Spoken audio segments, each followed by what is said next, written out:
तो कैसे हैं आप लोग? आशा करता हूं बहुत अच्छे होंगे। और आप लोगों का हमारे एक नए सीरीज में बहुत बहुत स्वागत है, जिस सीरीज का नाम है हम घर पर ही पढ़ेंगे। और हम घर पर ही पढ़ेंगे ये 100 मार्क्स इंग्लिश का होगा, जो पार्ट 1 है। तो चलिए हम घर पे ही पढ़ेंगे का पार्ट 1 को शुरू करते हैं। लेकिन उससे पहले आपसे एक रिक्वेस्ट है कि अगर आप हमारे चैनल पे पहली बार आए हैं तो प्लीज चैनल को सब्सक्राइब कर लीजिए और इस वीडियो को ज़्यादा से ज़्यादा अपने दोस्तों को शेयर कीजिए ताकि उनको भी फ़ायदा पहुंच सके।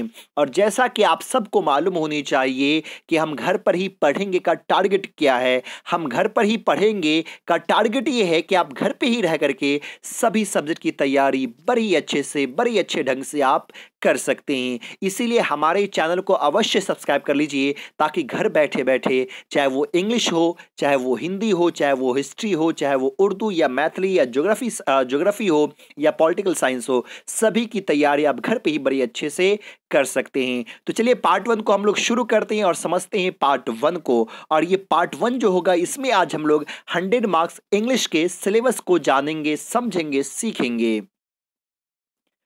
तो चलिए ये पार्ट 1 है, इसीलिए मैं इस पार्ट 1 में आप लोगों को 100 मार्क्स इंग्लिश के सिलेबस को बता रहा हूं। देखिए, सिलेबस जानना बहुत ही ज़रूरी है।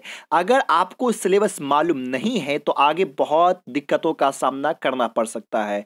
ठीक उसी प्रकार जिस प्रकार आप कहीं सफ़र कर रहे हैं और आपका मंजिल तो आपको मालूम है कि आपकी मंजिल कहाँ है। जैसे उदाहरण तौर पर आप समझिए कि आप दरभंगा से चले और आपको पटना पहुँचना है, लेकिन आपको पटना जाने का रास्ता मालूम नहीं है तो आप पटना के बजाय पूर्णिया पहुंच जाएंगे।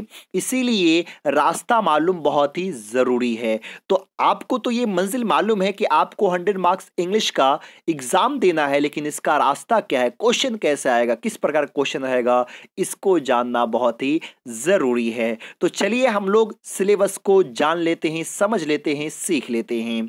तो ये 100 मार्क्स इंग्लिश का सिलेबस है ना। 100 मार्क्स का आप सबको मालूम होगा, 100 मार्क्स जिसका भी 100 मार्क्स का इंग्लिश का है।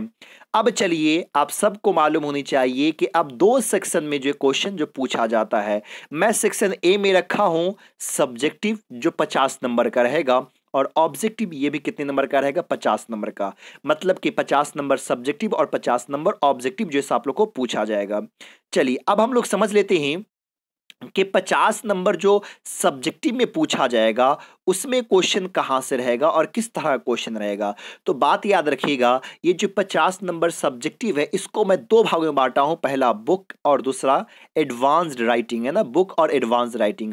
बुक आप लोग को दो किताबें पढ़नी है, तो बुक से जो नंबर जो पूछा जाएगा सब्जेक्टिव में ना, अभी ऑब्जेक्टिव की बात नहीं हो रही है, वो 33 नंबर जो है सो आपको बुक से पूछा जाएगा सब्जेक्टिव में। और एडवांस्ड राइटिंग से जो है ना 17 नंबर का रहेगा। अब ये एडवांस राइटिंग होता क्या है आगे हम लोग समझते चलेंगे, इसको जानते चलेंगे। तो बुक से रहेगा 33 नंबर और एडवांस राइटिंग से रहेगा 17 नंबर। अब आगे चलिए, आगे हम लोग जान लेते हैं। अब चलिए इस चीज को समझ लेते हैं कि बुक जो है जो 33 नंबर जो कैरी करेगा, बुक से जो 33 नंबर का क्वेश्चन जो रहेगा, इसको भी मैं दो भाग में बांटा हूं। पहला रेनबो, आप सबको मालूम होनी चाहिए कि आपको रेनबो पढ़नी है ना, क्लास 12 के लिए रेनबो पार्ट 2 पढ़ना है ना। तो रेनबो से 26 नंबर का सब्जेक्टिव क्वेश्चन रहेगा। और दूसरी किताबें जो है वो स्टोरी ऑफ इंग्लिश है, और स्टोरी ऑफ इंग्लिश से 7 नंबर का क्वेश्चन रहेगा। रेनबो से 26 नंबर का, स्टोरी ऑफ इंग्लिश से 7 नंबर का, दोनों को अगर प्लस कर देंगे तो 33 नंबर हो जाएगा। अब आगे चलिए हम लोग ये जान लेते हैं कि जो 26 नंबर रेनबो से जो पूछा जाएगा सब्जेक्टिव में, वो क्वेश्चन कहां से और किस प्रकार का रहेगा। तो बात याद रखिएगा, मैं इस रेनबो को भी दो भागों में बांटा हूं, पहला प्रोज और दूसरा पोइट्री। क्योंकि रेनबो को दो सेक्शन में बांटा गया है, प्रोज और पोइट्री में बांटा गया है। प्रोज में टोटल जो है सो 11 चैप्टर है और पोइट्री में टोटल 10 चैप्टर है। तो बात याद रखिएगा, प्रोज से 13 नंबर का क्वेश्चन पूछा जाएगा और पोइट्री से भी कितने नंबर का, 13 नंबर का क्वेश्चन पूछा जाएगा, है ना। प्रोज से भी 13 और पोइट्री से भी 13। अब देखिएगा कि प्रोज में जो 13 नंबर का जो क्वेश्चन पूछा जाएगा वो क्वेश्चन किस प्रकार का होगा।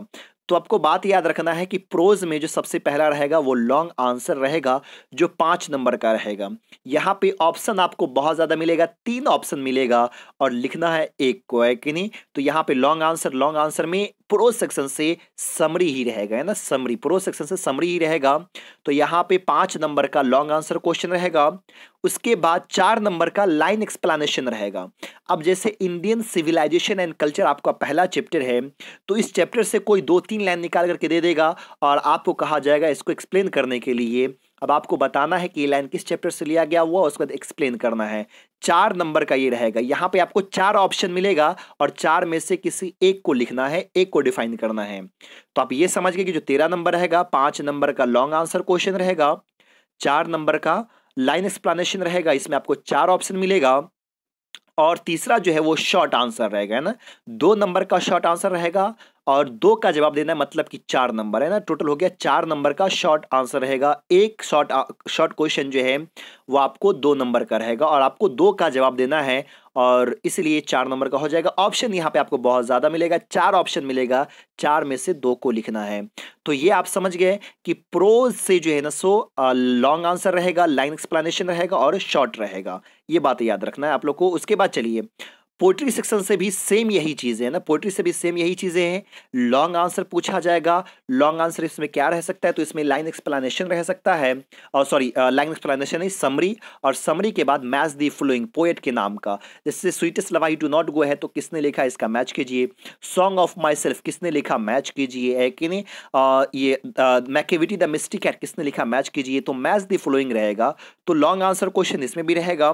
उसके बाद लाइन एक्सप्लेनेशन है ना, लाइन एक्सप्लेनेशन, यहाँ पे भी आपको लाइन एक्सप्लेन करने के लिए दिया जाएगा, लाइन एक्सप्लेन करना है। फिर यहाँ पे आपको 4 ऑप्शन मिलेगा, 4 में से एक को लिखना है। यहाँ पे पोयम से लाइन निकाल करके दिया गया वो रहेगा। जैसे sweetest love I do not go पहला चैप्टर है आपका, तो यहाँ से लाइन निकाल करके दिया गया वो रहेगा और आपको एक्सप्लेन करना है।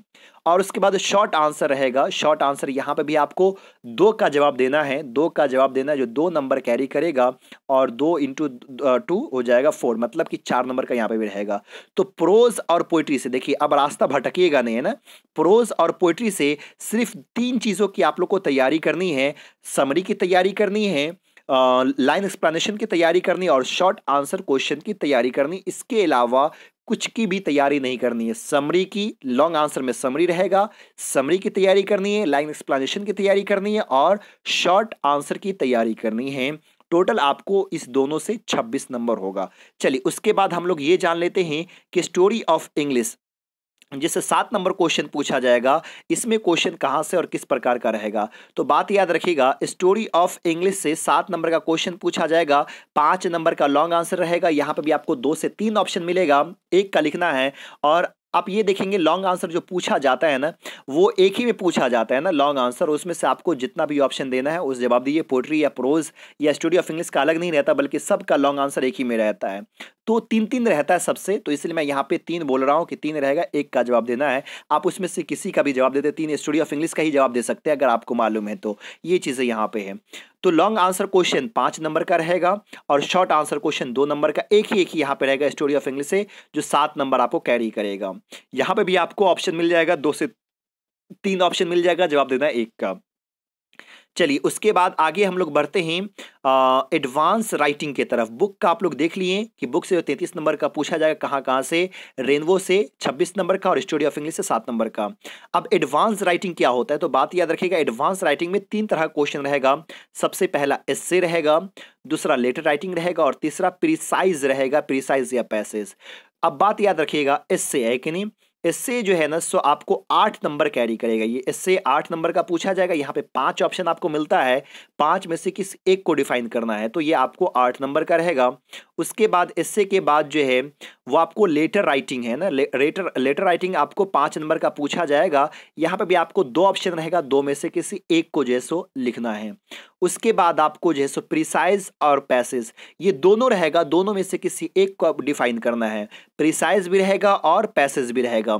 अब दोनों में से किसी एक को लिखिए, या तो प्रिसाइज को लिखिए या तो पैसेज को लिखिए। प्रिसाइज का मतलब क्या होता है, तो प्रिसाइज एक कहानी दी गई हुई रहेगी, कहानी को पढ़ना है आपको, उसके बाद टाइटल देना है और उसको छांट करके 1/3 में लिखना है ना। 3/3 में दिया गया हुआ, जैसे मान करके चलिए कि अगर 150 शब्दों में अगर कहानी दी गई हुई है तो आपको सिर्फ 50 शब्दों में जो है सो लिखना है। आगे हम लोग पढ़ेंगे, प्रीसाइज को अच्छे से जानेंगे। और उसके बाद पैसेज है, तो पैसेज आप लोग को मालूम ही है कि एक कहानी दी गई हुई रहेगी, नीचे में कुछ क्वेश्चन रहेगा, उस क्वेश्चन को पढ़ करके ऊपर से कहानी से आंसर ढूंढ करके लिखना है। तो ये एडवांस राइटिंग में 3 तरह का क्वेश्चन रहेगा जो 17 नंबर कैरी करेगा। एस्से रहेगा, लेटर राइटिंग रहेगा और प्रिसाइज या पैसेज रहेगा। अब आप लोग ये समझ के कि सब्जेक्टिव में जो 50 नंबर आएगा वो कहाँ से और किस प्रकार का क्वेश्चन रहेगा। अब मुझे ये लग रहा है कि अब आप लोग रास्ता नहीं भटकेंगे, सिर्फ और सिर्फ इन चीज़ों की ही तैयारी कर करके आप लोग एग्जाम देने के लिए जाएंगे। चलिए आगे अब हम लोग देख लेते हैं ऑब्जेक्टिव को, है ना। जो ऑब्जेक्टिव कितने नंबर का रहेगा, 50 नंबर का ऑब्जेक्टिव रहेगा। इसको भी मैं 2 सेक्शन में बांटा हूं। सबसे पहला ग्रामर और दूसरा क्या चीज, बुक। बात याद रखिएगा, ग्रामर से ऑब्जेक्टिव में 30 नंबर का क्वेश्चन पूछा जाएगा और बुक से जो है सो 20 नंबर का क्वेश्चन पूछा जाएगा। ऑब्जेक्टिव में ग्रामर से 30 नंबर का और सब्जेक्टिव ये बुक से जो है ना 20 नंबर का, है ना। ऑब्जेक्टिव में ग्रामर से 30 और बुक से 20 नंबर का। अब देखिएगा हम लोग ये समझ लेते ग्रामर में हम लोग को कौन कौन सा चैप्टर जो है सो पढ़ना है। तो बात याद रखिएगा, इनमें से वॉइस पढ़ना है जो 2 नंबर का पूछा जाता है, कभी कभी 3 नंबर का, अगर फिलिंग द ब्लैंक्स पूछा तो 4 नंबर का भी, 5 नंबर का भी पूछ देता है। तो इन सब चैप्टर पे आप लोग को पढ़ करके जाना है। Voice, narration, modal verb, tense. Tense से तो बहुत ज़्यादा क्वेश्चन पूछा जाता है, बहुत ज़्यादा क्वेश्चन, है ना, टेंस। उसके बाद जो है सो आपको पढ़ना जो है सो प्रीपोजिशन। प्रीपोजिशन के बाद आर्टिकल पढ़ना है। कॉम्बिनेशन, है ना, सेंटेंस को कैसे हम लोग कंबाइन करते हैं या जिसको आप लोग कंजक्शन भी कह सकते हैं, तो कॉम्बिनेशन पढ़ना है। करेक्ट स्पेलिंग आप लोग को देखना है, 2 नंबर या 1 नंबर का पूछ देता है। सेंटेंस पढ़ना है, सेंटेंस में भी आप लोग देखते हैं बहुत सारा क्वेश्चन रहता है। सेंटेंस के बाद डिग्री पढ़ना है, रिमूव टू पढ़ना है। और यहाँ पे मैं जो अपने तरफ से एक्स्ट्रा ऐड किया हूँ स्पेशल टेंस।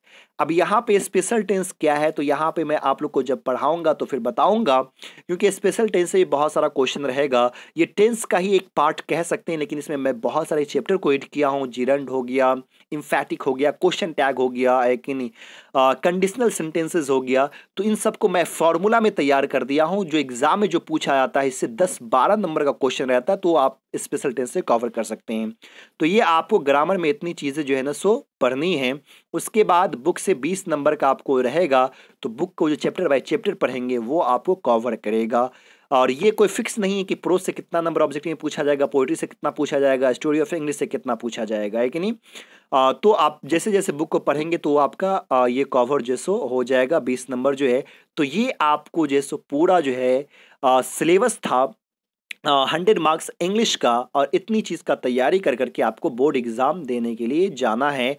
और ये सिलेबस जो है ना सो 2020 के लिए है। जो बच्चे 2020 में एग्ज़ाम में अपेयर होंगे क्लास 12th में, उनके लिए सिलेबस था।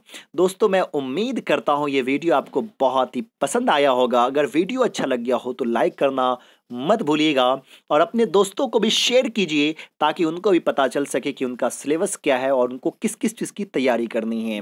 और आगे तो इसका पार्ट 2 आएगा ही, और पार्ट 2 में मैं रिमूव टू को पढ़ाऊंगा, रिमूव टू को बताऊंगा। और अगर आपको कोई दिक्कत है, कोई परेशानियां हैं, आपको अगर कुछ समझ में नहीं आता हो, तो आप हमें 808321646409 पे आप हमको व्हाट्सअप कर सकते हैं। कोशिश करूंगा जल्द से जल्द रिप्लाई करने का। 8083216409 पे आपको मैसेज करना है कि नहीं। फिर मिलते हैं अगले वीडियो में, हम घर पर ही पढ़ेंगे कि पार्ट नंबर 2 के साथ। तब तक के लिए बाय।